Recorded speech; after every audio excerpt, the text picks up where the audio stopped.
Ladies and gentlemen, unfortunately, there is no time left. But don't worry, I will give you anyway, I would say 15 minutes. Is that okay? 15 minutes for a discussion. So I will beg everybody who has a question to ask shortly, precisely, and to address one or the other of the different speakers. So, who has a question? I would say we ask for 4 or 5 questions, and then the speakers will generally answer. So, who has a question?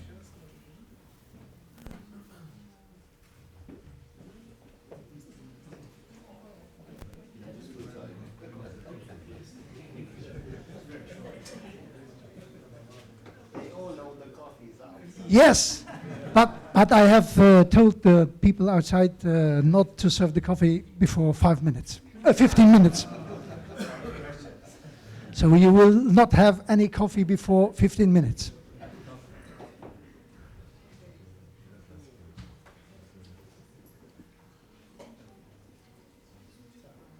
So if there's no question, I will start with a question. A very simple question. Yes, I've seen. Is there really such a fundamental difference in between the way people in Central and Eastern Europe think and act in comparison with the people of Western Europe?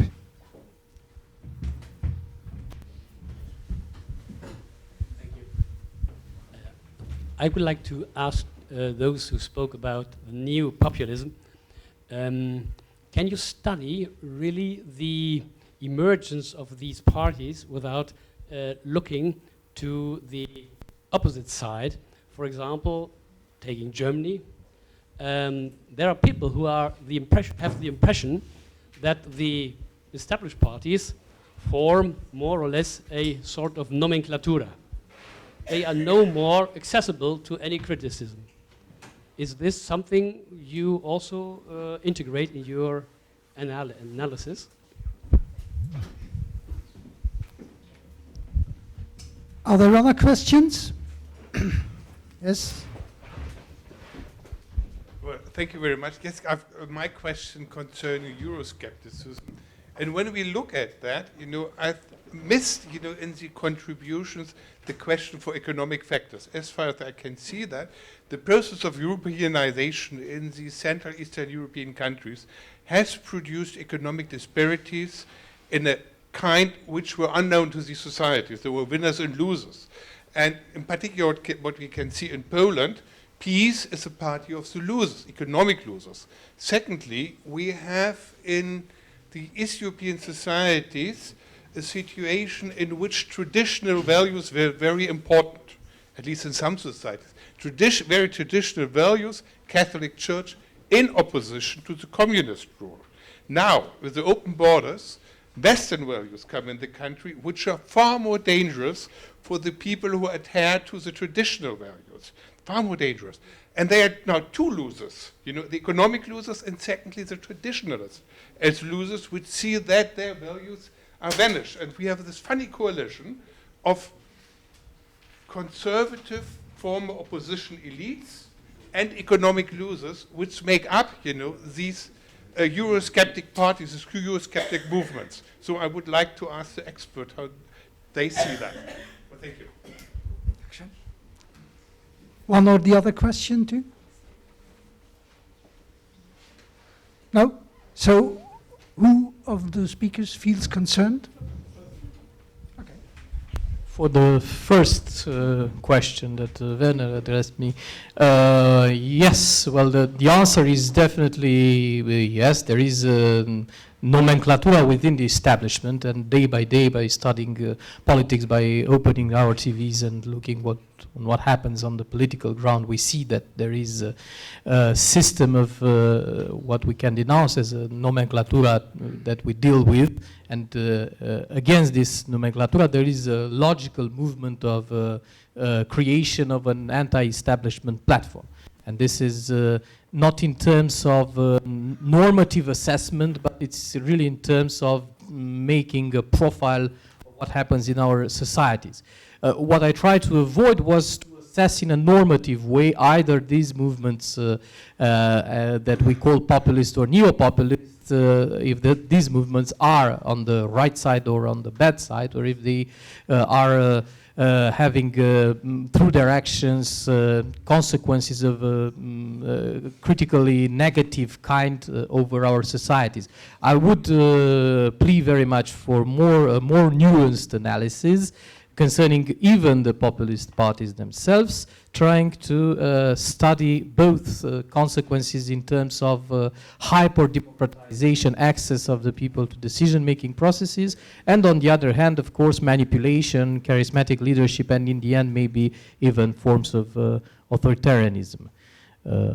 And for the second question, and then I will leave the colleagues to answer also this second question, I believe that the analysis is very correct. We have lots of economic reasons and mechanisms behind populism, and I didn't simply approach this subject in my presentation. My presentation was about something else, but we wrote, and with Sergiu, for instance, here we wrote several articles and even edited 3 books on populism and the specificity of populism, where we approached also the economic consequences, and I think that the phenomenon is the one that you described very well here. Yeah, I'll just pick up the glove from where Sergiu left it, and actually the empirical answer to your question is yes, definitely. The problem of the mainstream parties to deliver what they promise leads to the emergence of populism. And what happens right now in Germany, it's absolutely, has happened in absolutely every European state in the last 50 years. It was just a matter of time, lagged, due to the Constitutional Court, due to many other things that were banning several similar parties over time, and were also not the voters were not as mobilized as they were now. So practically the answer in normative terms is yes, in empirical terms is yes. So the emergence of populists is very unlikely if mainstream parties deliver what they promise, if people are happy. Every country in Europe, in the European Union, has this potential of mobilizing in which populist voters can be mobilized.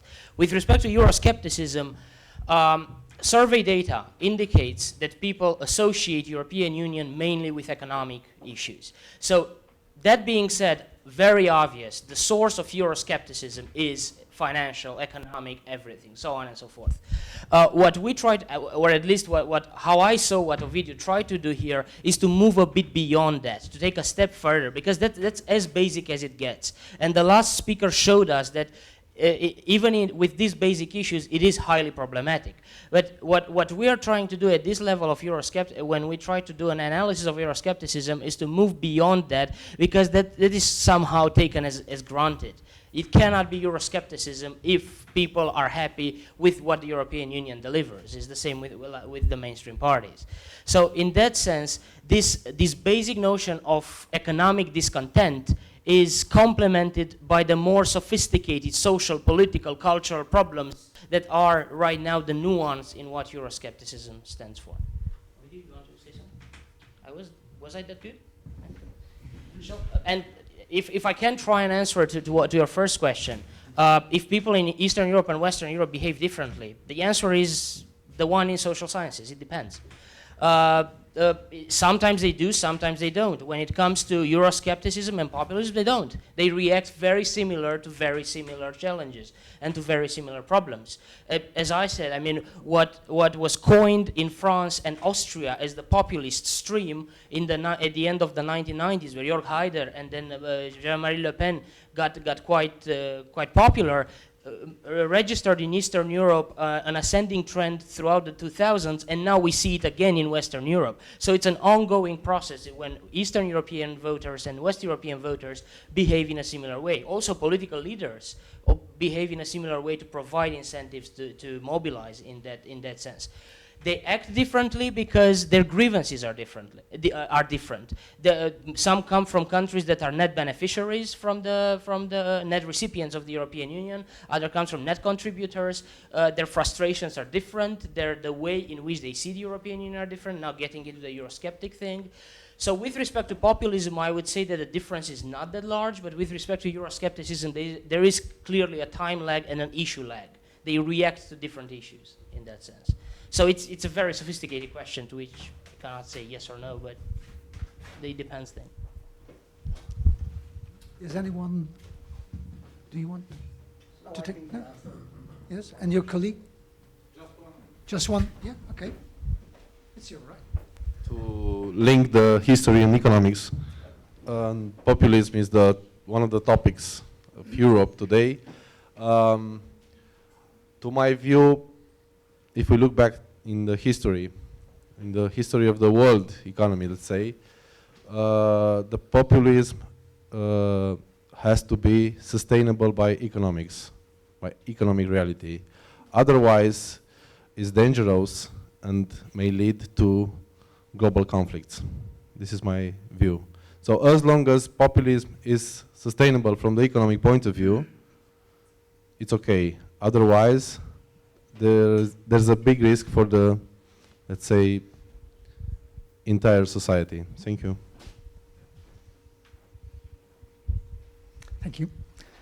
Ladies and gentlemen, I apologize, but the coffee is now cold. But I think it was worth waiting for a while, and I would beg you to give some applause to our four speakers for their interesting presentation.